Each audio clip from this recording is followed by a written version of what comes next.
Olá, sejam muito bem-vindos a mais um Assuntos Concretos. Se é a sua primeira vez no canal, já se inscreve e ative as notificações para acompanhar todos os nossos conteúdos. Hoje vamos falar sobre como as pequenas e médias construtoras podem iniciar a sua jornada ESG, sigla em inglês, é utilizada para orientar as práticas sobre 3 eixos, o E de meio ambiente, o S de social e o G de governança. As práticas de ESG são uma oportunidade para buscar sustentabilidade e conquistar mais eficiência operacional e elevar a resiliência durante crises. E para falar sobre esse assunto, vamos conversar com a Juliana Moretti, que é especialista em tecnologia do Instituto Senai de Tecnologia. Juliana, muito obrigada por aceitar nosso convite. Eu que agradeço, Valéria, por participar desse Concrete Show com os assuntos concretos. Então, para começar, eu gostaria de te perguntar assim, como as empresas pequenas e médias também podem participar desse movimento ESG e como devem se preparar? Bom, as empresas pequenas e médias devem participar desse movimento ESG. Todas as atividades em andamento importam e devem estar envolvidas nessa temática de social, ambiental e de governança.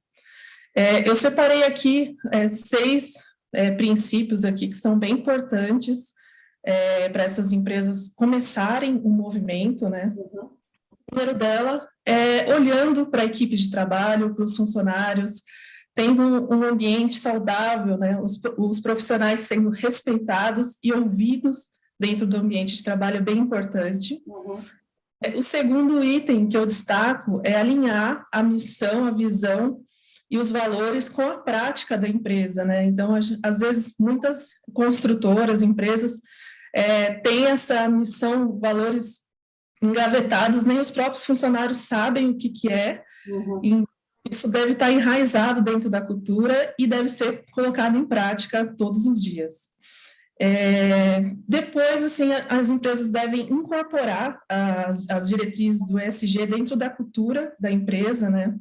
De preferência que os funcionários participem desse processo, que seja o processo participativo, e, com certeza, a liderança dos gerentes, diretores, tem um papel crucial dentro desse movimento de puxador, de trazer esses conceitos de ESG, meio ambiente, social, para dentro das equipes.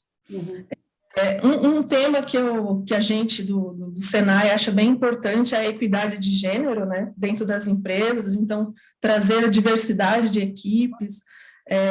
Hoje na mídia está bastante em pauta o movimento negro, as mulheres em conselhos, em conselhos de membros de conselhos, né, qual a porcentagem de mulheres em membros, então isso é bem importante a empresa olhar para isso. E repensar dentro da atividade dela qual o impacto que ela tem dentro dessas 3 esferas, né? Então, dentro do que ela produz, de serviço ou produto, o quanto ela impacta no meio ambiente, na comunidade que ela está inserida, e em termos de governança, será que ela está sendo transparente com as contas, divulgando, fazendo prestação de contas? Então, eu acho que para iniciar essas pequenas e médias empresas, elas devem olhar para esses 6 pontos inicialmente. Porque tem-se uma ideia errada, né, de que políticas de ESG são para empresas grandes, né, multinacionais, e não, né? Não, com certeza não. Na verdade, o ESG é uma nova roupagem para o desenvolvimento sustentável, né? Então, sempre existiu o ESG, né? Que hoje ele tem um nome, né? Uma sigla diferente, mas todas as empresas, pode ser uma empresa com 3 funcionários, dentro daquela atividade que ela exerce, ela consegue olhar para aquela operação e verificar formas de melhorar, mitigar os impactos na natureza, ajudar a comunidade que ela está inserida, enfim, é mais simples do que se pensa. E como as metas estabelecidas... Desculpa. E como as metas estabelecidas pelos Objetivos de Sustentabilidade, as ODS, né, propostos pela ONU, podem apoiar as empresas na estruturação das práticas ESG? Certo. As ODS são bem importantes nesse processo do ESG. Eles significam são os Objetivos do Desenvolvimento Sustentável, né? Uhum. A Agenda Mundial, que foi firmada em setembro de 2015, e ela tem 17 objetivos e 169 metas que devem ser atingidas até 2030, né? Dentro desses objetivos tem segurança alimentar, agricultura, erradicação de pobreza, educação, energia, água. Então, assim, a primeira coisa que essas pequenas e médias empresas devem fazer é olhar, entender quais são esses objetivos, olhar para dentro da empresa, verificar qual que é o core business, qual que é o negócio que ela tem e tentar verificar qual a semelhança da sua atividade com esses objetivos e mapear quais são aqueles objetivos que fazem mais sentido para ela trabalhar. Então, se for uma empresa fabricante de aço, com certeza na parte do meio ambiente, da água, energia.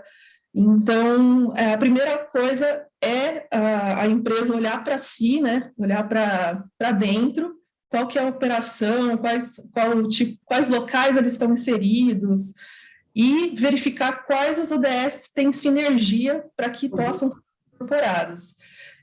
Nós do Senai, a gente leva muito sério o pilar de equidade de gênero, né? A gente tem a coordenadora técnica de todos os cursos de construção, é uma mulher há bastante tempo, que é a Vânia. A gente tem uma gerente administrativa que todos os pagamentos e contratos passam por ela, e muitas professoras em cadeiras de hidráulica, elétrica. Então, assim, a igualdade de gênero é levada bem a sério por nós, e a gente sabe que a igualdade de gênero acaba impactando em outros pilares, porque quando você empodera a mulher, você consegue erradicar a pobreza, você impacta diretamente em outros pilares, em educação, em segurança alimentar. Então, para a gente, esse pilar é bem importante. É um ciclo virtuoso, né? Sim, exatamente. E até, assim, questão dentro do IST, né, a gente tem engenheiras civis, eu sou arquiteta, então é bem importante para a gente essa questão da equidade de gênero. Você comentou, quando a gente começava a conversar, sobre a importância das lideranças ditarem o ritmo e darem o exemplo, né? Queria que você falasse um pouquinho mais sobre o tema. Qual o papel da liderança dentro da empresa, da direção da empresa, na adoção de uma dinâmica ESG? Perfeito, Valéria. Bom, a liderança, com certeza, ela tem um papel crucial nessa agenda do ESG, né? Assim, em termos de corporativo, do mundo corporativo, em 2019, nos Estados Unidos, grandes empresas, 181 CEOs, né, das maiores corporações do mundo, assinaram um decreto dizendo que o propósito da responsabilidade corporativa era mais importante do que o lucro. Então, dentre essas empresas estão a Amazon, a Apple, Coca-Cola, Vélez, todas as maiores empresas. E a partir desse movimento, isso com certeza impactou o Brasil, né, nas corporações, e as grandes lideranças viram que o ESG seria um tema que chegou para ficar, né, que não daria para deixar esquecido de lado, envolvendo até a perenidade e a continuidade da empresa no futuro, né? E a liderança, ela tem um papel de engajar a equipe de trabalho.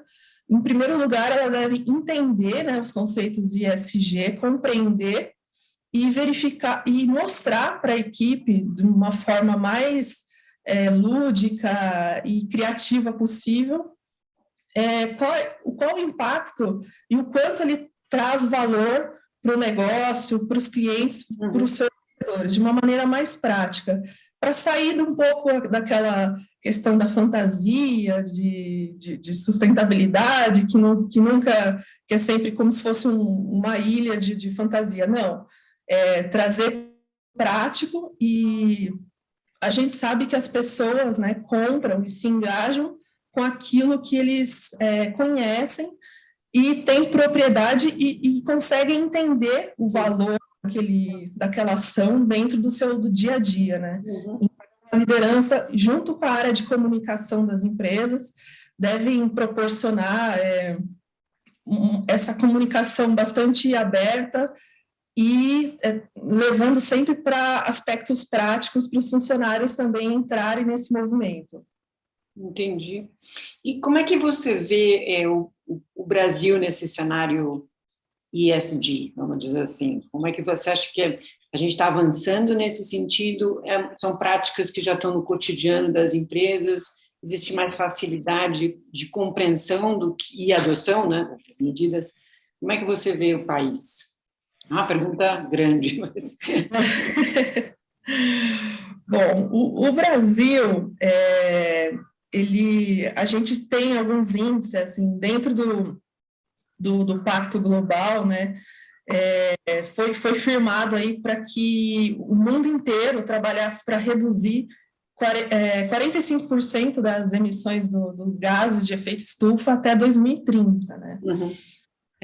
Até 2019, a gente sabe que esse número, somente os países desenvolvidos conseguiram entregar os indicadores que reduziram 6,2% da emissão de gases. O Brasil está dentro dos países que não entregaram nenhum indicador. Mas, é um grande desafio. A gente sabe que a pandemia agravou a situação ambiental e trouxe prazo para essa agenda, mas nos últimos 2 anos, a gente até recebeu um relatório aqui do Pacto Global que 308 empresas assinaram a carta firmando, sendo signatárias do Pacto Global da ONU. Então, 308 empresas. A gente vê pelo LinkedIn, pelo mercado, uma crescente demanda por profissionais e ações voltadas para o ESG. Uhum.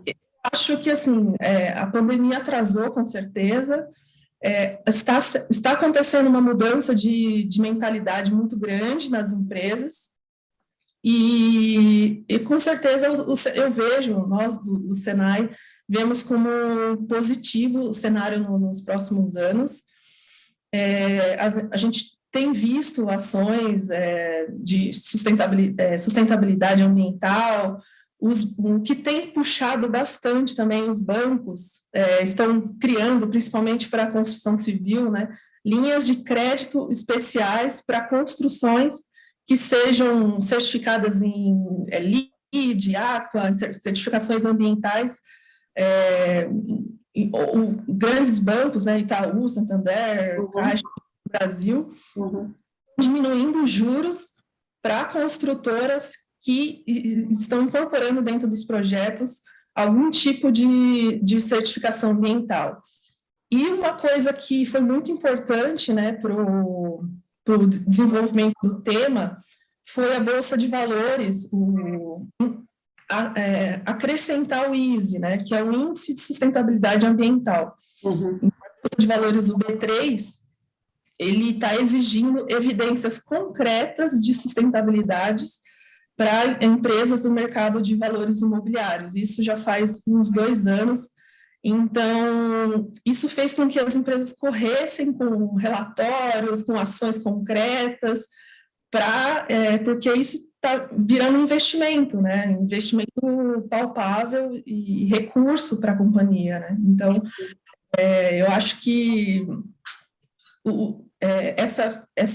esse cenário é bem positivo, e nós do Senai também apostamos muito na tecnologia, né? A gente viu um relatório que a inteligência artificial consegue reduzir de 5% a 10% nas emissões de gases de efeito estufa. Então, e dentro do Senai, a tecnologia é bem importante para nós, é um viés que a gente investe muito dentro das consultorias. Então, a gente acha que com certeza, logo a gente, tomara que a gente tenha indicadores dentro do Brasil sobre emissão de monóxido de carbono, enfim, gases de efeito estufa, tem tudo para caminhar para isso. Pelo que você fala, essa mudança ela tem que ser sistêmica, né? Porque iniciativas isoladas acabam morrendo na praia, vamos dizer assim, né? Então, se a mudança for sistêmica, aí de fato a gente cria ciclos produtivos mais sustentáveis, né? Com certeza. Até o Pacto Global da ONU, né, ele diz que todos estamos envolvidos, né, sociedade, poder público, setor privado, todo mundo que está dentro do planeta tem que se comprometer a melhorar as condições. A gente acabou de passar agora, dia 28 de julho, né, a data de que a gente consumiu todos os recursos naturais da Terra, né? Então, a partir de, por exemplo, agora a gente está já em dívida em questões naturais, né? Então, praticamente aí são 4 meses a mais, assim. Então, e a gente tem visto na TV também, né, que o aumento da temperatura que passou na Europa, a quantidade de mortes que teve com esse aumento de temperatura. Então, é algo que já está acontecendo, não é futuro. A gente já está vivendo esse movimento, então é bem preocupante, todo mundo tem que se comprometer. Para finalizar, eu queria que você compartilhasse um pouco algumas dicas de como elaborar um plano de ação dentro das empresas e talvez a pergunta que todo empresário se faz hoje é quanto custa, que tipo de investimento é necessário para a adoção da dinâmica ESG? Olha, eu acredito que o grande custo serão as horas mesmo dedicadas dos profissionais que já existem dentro da empresa, né? Às vezes no setor de recursos humanos, se tiver um setor de responsabilidade social, melhor ainda, de sustentabilidade. Muitos também da área de qualidade, né, que emitem certificações. Eu diria que o custo é utilizar os recursos que a empresa já tem, se possível, conhecer as OBSs. Dentro do site do Pacto Global, tem um questionário que a empresa preenche, que ele consegue te direcionar para os temas que a empresa poderia trabalhar. E, a partir daí, quando tem aquelas reuniões de alinhamento, planejamento estratégico, de cultura, incorporar os eixos do ESG dentro da cultura da empresa e, se possível, desdobrar em atividades, em projetos de responsabilidade social, meio ambiente. O crucial é que a empresa entenda o impacto que ela causa com a atividade dela, dentro do bairro que ela está inserida, da cidade, do estado, do país, e consiga mitigar o impacto dessa atividade em termos de meio ambiente, na vida dos funcionários, em termos de governança. Olhar para dentro já é bem importante, ouvir os funcionários. Então, eu acho que o caminho é mais fácil do que se pensa, né? E essa geração que nova, né? Eles já estão bem antenados, assim, e sedentos por informações dessas empresas nas redes sociais, né? Então, tem pesquisas aí que a geração Z, ela escolhe as empresas que ela vai consumir a partir das iniciativas que elas vê, que elas acompanham nas redes sociais. Então, se aquela empresa não recicla, não tem diversidade na equipe, é um fator para ele não ser cliente daquela empresa. Então, isso está envolvendo muito a continuidade da empresa no mercado. É muito importante mesmo.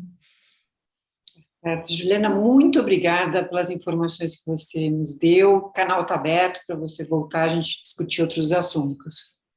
Maravilha, Valéria, obrigada e gostei bastante de participar. Tá bom. Obrigada a todos.